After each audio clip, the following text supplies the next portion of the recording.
there! Welcome everyone. My name is Gretchen with Pastures and Plates. Thank you for joining me live, and for those of you who are coming back to rewatch later, appreciate that as well. Today we are going to be partnering with Kansas Wheat for a Gouda mac and cheese farm style Gouda bowl. It's a lot of words, but it's going to be delicious. So again, my name is Gretchen. I'm with Pastures and Plates, and I'm here at Apron Strings in Hutchinson, Kansas. To get started for this farm style mac and cheese bowl, we are gonna melt some butter. I've got 4 tablespoons of butter there, measured out. We'll put it in the pan and get that cooking. The pan here is on medium heat. We got an induction style burner we're trying out today, so hopefully that'll work okay. At home, good old stovetop works perfect. So we'll get that butter melting up, and afterward, the plan is to add a little bit of flour and to make a roux.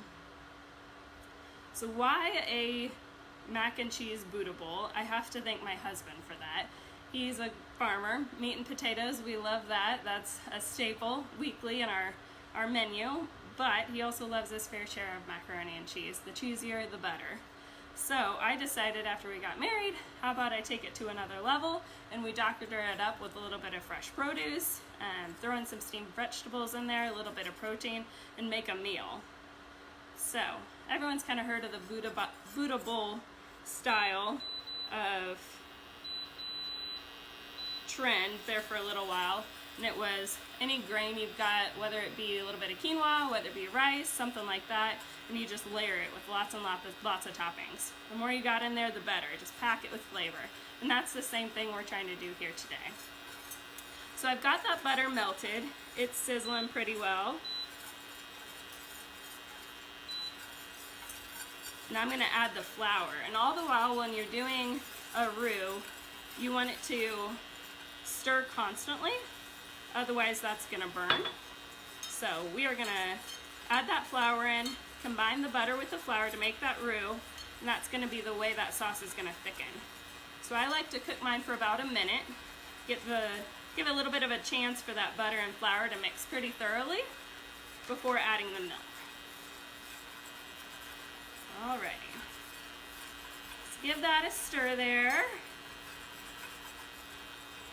and hope I can still stir and add the milk at the same time. Things are going to get a little bit crazy, but it's going.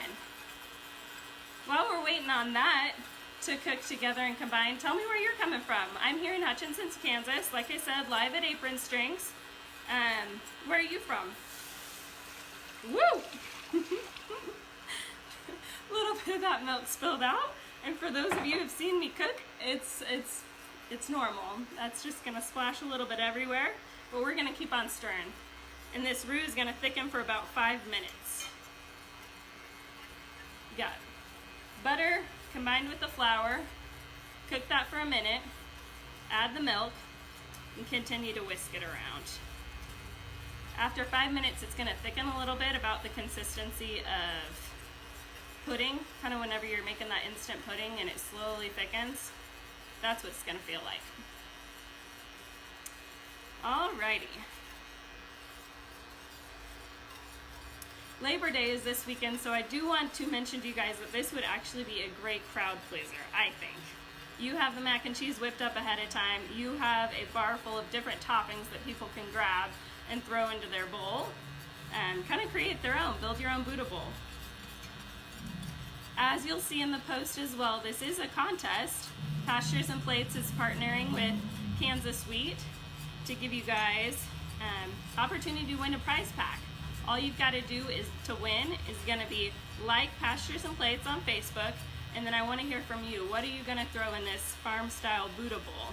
Are you going to throw broccoli or asparagus or sauteed peppers like these examples, a little bit of chicken, steak? What would you build into your farm style mac and cheese Gouda bowl to make it so delicious? So this is already thickening pretty well. Doesn't take too long at all, and that's going to be the base for that sauce. Alrighty. I'd say let's shut off the heat and throw in the cheese here pretty quick and let that get to melting. The two cheeses I use in my macaroni is a cream cheese, voila, about 4 ounces. And then I also have Gouda cheese, smoked Gouda. And the way to go, I think, is to just go to your deli, have them slice it. At mine it's a 3 or 4, it's about an eighth of an inch thick, and then you slice it into little pieces like that. So we'll dump that right in, and we don't want to miss any of those pieces, so I'm going to throw my hands in. Shaylee, the chicken and asparagus idea, I love it. That is such a good idea. I think that would go really well with the Gouda too. Or really any cheese. That's kind of the nice part about this recipe, is whatever you've got on hand in your refrigerator with cheese and with toppings, you can just throw together. It's really, really flexible. Glad you're here, Megan. Thanks for joining us. All right, so you will see this sauce is melting. We've got lots and lots of cheese. And here in a little bit, pasta is going to be thrown in. And that's kind of a tricky question for people. What kind of pasta do I go with? Do I go with the one that claims it's veggie based, or do I go with 100% whole wheat, or do I go with a white pasta? And welcome, glad you're here. How to respond to that question? It's kind of loaded, but I mean, I just like to break down the difference. What's the biggest difference in those? It's going to be that fiber content. Whenever you use that whole grain for a pasta versus refining it a little bit and losing some of those benefits. So a lot of people, when they think of fiber, they think of digestive health, keeping the system moving. And honestly, it's the same thing for your heart, your blood vessels. You can have that fiber benefit of sweeping out those blood vessels and keeping your body functioning well too. Sorry about that pasta slipping out. That's gonna happen. Let's switch over from a whisk here to a spoon and keep on stirring. So this is nice and thick. Look at that cheese. Don't mind me if I dig in here in a second. And on that note of whole grains, fiber, and the benefit, September is actually whole grain month. So celebrate, make half those grains whole. Other places you can get the fiber is going to be in these toppings. You've got options with the broccoli and asparagus here, as well as all sorts of other things you could think up. So I am stirring this mac and cheese, and I will tell you right now, it looks incredible. Just gonna give you one of those. And keep stirring. Salt and pepper is that last ingredient. I like about a half a teaspoon of salt and an eighth a teaspoon pepper, just to give it enough flavor. People might want something different though. And that is kind of it. How easy was that? We had the pasta ready ahead of time, granted, but still, you can whip that up in no time and have a whole family full of happy bellies. So again, this is a contest. We got a mac and cheese Gouda bowl here, taking it farm style, and that way we can include the tasty mac and cheese that I know my farmer husband loves, and lots of others out there. I want to hear from you though. What would you be putting in your Gouda bowl? Comment below, and then also head on over and like Pastures and Plates for your chance to win.